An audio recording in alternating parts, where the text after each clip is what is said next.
Hey guys, welcome to the day 7, lesson 7 of Absolutely Effortless Prosperity. And this lesson is all about I am prosperous. So please make sure you have no distraction, calm yourself, feel good about yourself, and let's get started. Day 7, lesson 7, I am very prosperous. Today I understand that I'm not my ego or the name I was given at birth. In truth, I'm who I really am. An extension of God and a very, very prosperous creator. If ego appears today and tells me I have too little money in the bank, I owe money to people, or my job doesn't pay me enough, I simply remember that none of this has anything to do with who I really am. As an extension of God, I am very prosperous. The moment I believe I am prosperous beyond a shadow of a doubt, everything around me will change to reflect this truth. My abundance is overwhelming and is only waiting to be received by me. I am very prosperous. It's awesome. It's really cool. A lot of people think that you are what you say you are, but if you really remember who you are, it means extension of God, very powerful creator, then you can have anything you want, right? So assignment for the day 7 is when you get up in the morning, see yourself as a ball of light that is very powerful, like the sun. All day walk around saying, I am the light, and shine upon everyone. And affirmation for today is, I am so peaceful. So again, make sure you say this again 30, 40, 50 times, 3 times a day. And you should always, in the beginning, before you start doing this affirmation, you a couple times breathe in, breathe out. So let's just do this with me now a couple times so you know how. So breathe in and breathe out. Breathe in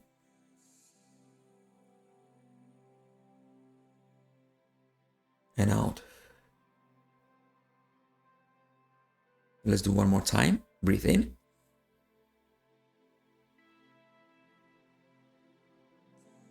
and out.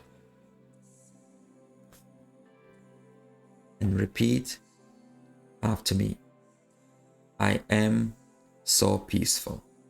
Make sure you really feel it. I am so peaceful. I am so peaceful. All right? So do this like a couple times a day. Let's go to recommended reading for making sure that these lessons stick. So today is about prosperity and then expanding my prosperity. Oh, it's kind of cool. So page 11. So let's talk about prosperity. Prosperity. I'm one of 4 children from a very close family. Although we never had many material things while I was growing up, we shared a lot of love. I grew especially close to my younger brother John in those childhood years, and he continued to be a source of security for me as we grew into adulthood, just as I continued to be for him. Because of our special bond, John and I were always willing to support one another in every way, including financially. I made it clear that whatever I had was available to him, and he repeatedly told me that I could rely on him for help of any kind, should I ever need it. I acknowledged this, and though I believed the privilege was one I would never have to exercise, its existence provided me with a feeling of security. Ever since I had arrived in the United States at age 19, I always had money, yet I never recognized my financial wealth. Even when I became a millionaire at one time, I never considered myself prosperous. My approach to prosperity was the traditional one. When I needed money, I would work harder.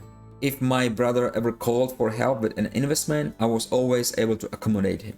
Still, I never felt prosperous. The credit card companies apparently considered me to be a good risk because they extended credit lines of over $40,000. I recall staring at the unused line of credit, thinking that maybe someday I should use it. However, my security was short-lived. My income almost immediately evaporated as the bottom fell out of my business. Within 6 months, the thought of using the entire line of credit card materialized. Although I was working hard in real estate, deals were not coming together. I went for several months without successful closing. I was forced to take out a second mortgage on my home, and my car had a note. I had used my credit cards to live on and they were maxed out. I had less than $100 when finally it was time to play my ace in the hole. I decided to call the one person who would help me without question or judgment, my brother John. I delayed contacting him as long as possible, hoping that something would come true. I had trouble sleeping as I worried about the money and went to call John. I knew that I had no alternative but to request his help. I waited all day to make the call. John was very happy to hear from me until I explained that I needed some money. His manner changed immediately. He became a businessman, not my generous and loving brother. He offered many excuses for why he could not give me the money. All the while we both knew that he had it available. Although in the past I had loaned him as much as $90,000 at a time, he now thought that my request for $5,000 was excessive. Instead, he offered several hundred for food. I explained that several $100s would barely meet my obligations and that I would not have asked for $5,000 if I did not need it. After I reminded John of the times I had assigned him, and after a lot of justification, he reluctantly agreed to send the money. I slept well that night, knowing that my brother was going to come through for me just as I had known he would. When I awoke the next morning, I noticed my telephone light blinking, telling me that I had a message. Although I was on my way to meditate, I decided to listen to it. It was my brother John, recorded at 2 a.m. His voice sounded strange, very down and lacking in energy. He said, "Bijan John," Persian for beloved Bijan. "I have not slept all night. I have come to the conclusion that I cannot help you. I have family that I must think of first. I am very sorry." I find it difficult to express how devastated I was. My brother had refused me when I needed his help. He was the one person I could rely on. I could not believe what I had heard. I replayed this message several times. I felt a total sense of panic, complete with chills and goosebumps. I was in shock. I sought solace in meditation, but had difficulty letting go of my turmoil. I would wander around and get a drink of water and then try again. After nearly half an hour, I was finally able to meditate. My guide came to my assistance. He said that I must be devastated. I told him that he was underestimating my situation. He asked me if I wished to be at peace. "Most certainly," I replied. He then asked me what my brother was to me. I answered, "My brother." "No," my guide said. "You have made your brother a god. When you needed help, you turned to him, not to your father. Don't you understand that it takes much more effort to turn to your brother for help rather than to God? God's gifts and God's help are available to you just for the asking, without effort on your part. The Father says that if we ask with conviction and faith, we shall always receive without effort." I could not believe what I was hearing. "That easily?" I asked. "Just that easily," he replied. "Then will I be okay?" He told me that I was always okay. Do I need to do anything? He assured me that I needed to do nothing. Relieved and peaceful, I moved to stop my meditation. "Where are you going, Bijan?" my guide asked. "Your work is just beginning." "But you just told me that I need to do nothing," I said. "Bijan," my guide said, "I am going to explain to you the nature of prosperity. For you to learn this lesson, I had to take some things away from you. And for the benefit of your lesson, your beloved brother John was in total turmoil. You are not to hesitate in healing and forgiving. You are to communicate with John immediately and extend your love." With joy, I telephoned my brother. His voice reflected an exhausted being. He began by telling me that he did not know why he had done what he had done to me. "I'm willing to help to strangers," he said, "but I cannot understand why I would ever hesitate to help the one who is so close to me." He was sincerely saddened and offered his financial assistance in whatever amount. I began to describe my miracle, not certain that he would understand. His frame of reference was very different from mine.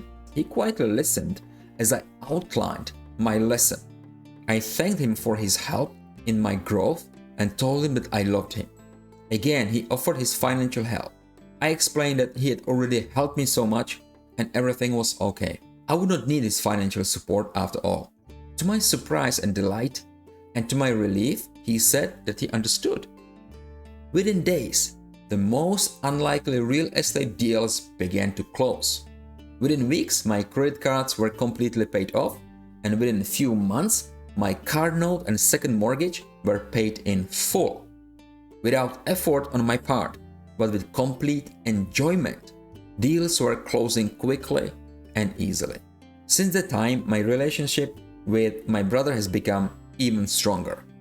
I love him fully as my brother, not as a god, and I am greatly privileged to have him in my life.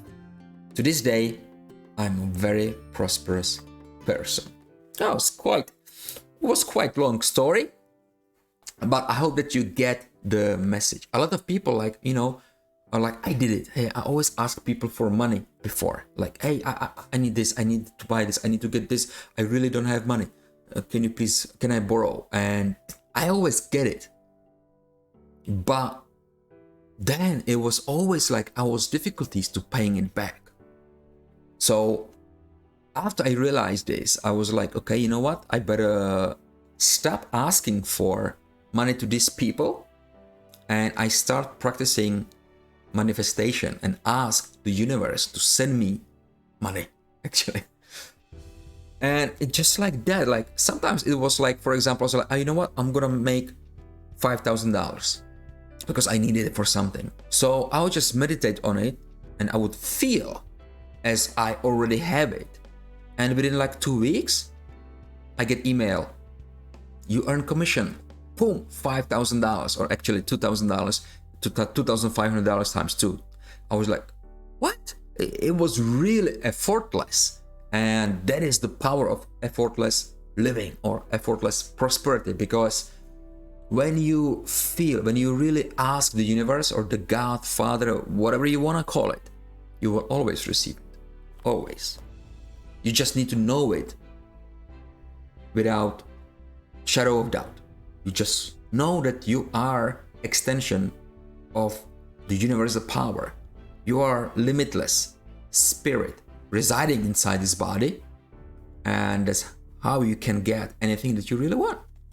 So now let's go to expanding my prosperity. I received a telephone call one day from an Arabian gentleman named Mustafa. He was interested in having me weight train his son. After a couple of meetings, Mustafa asked me if I would work with him on some property deals. He was a prince of Arabia and had plenty of money coming to him, so I agreed without a second thought. Before I knew it, we had several big deals in escrow. Some of the commissions were more than I had ever dreamed of making, and the work was absolutely effortless. This continued for many months, but the story was always the same. There were never any closings. I simply couldn't understand why none of the deals closed and repeatedly asked my guide, what is the reason for this? The work is effortless and the commissions are bigger than I ever imagined. Each time that I asked my guide, he listened, chuckled softly, and replied that I simply was not ready for the answer yet. Then one day Mustafa told me that because of the exchange of currency and the delay of his funds, he was in need for some quick cash. Knowing he was a wealthy prince of Arabia, I offered him what I had in bank, which was $3,000. He graciously accepted and promised that he would pay it off within a few days. Unfortunately, he did not. Again, I asked my guide, what is the reason for this? Mustafa is the prince of Arabia with more money than I could ever imagine having. Why is it that he does not pay me back? My guide reply was that I simply was not ready for the answer yet. Finally, after a year of setting up property deals for Mustafa and watching his escrow fall through, I removed myself from his presence. We still kept in touch about once a week, but that was the extent of our relationships. I continued to ask my guide if I was ready to hear the answer to my question, and he continued to tell me I was not ready. Finally, I let go of the question, let go of Mustafa, and opened myself to manifesting successful property deals everywhere. About 2 years later, my guide finally told me the reason for this encounter. Bijan, he said, Mustafa came into your life to show you that large amounts of money are available to you without effort. It is just as effortless to have a lot of money as it is to have a little. All that matters is that you believe it is possible and you know that you deserve it.